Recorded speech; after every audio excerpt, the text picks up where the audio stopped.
எலியா என்ன பண்ணாருங்களா, அந்த சால்வையை எடுத்தாரா, எடுத்து முறுக்குனாரா, முறுக்கி என்ன பண்றாருங்களா, தண்ணீரை அடித்தார்.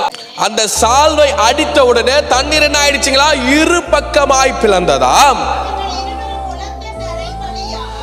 உலர்ந்த தரை வழியாய் அக்கறைக்கு போனார்கள். அந்த சால்வை, அந்த அபிஷேகத்தை எடுத்து முறுக்கி யோர்தான் நதி அடிக்கிறப்போ அந்த யோர்தான் நதி ரெண்டாக பிளந்ததாம்.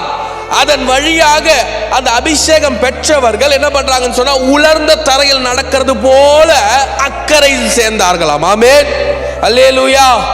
உன் அபிஷேகம் யோர்தானை பிளக்கும்.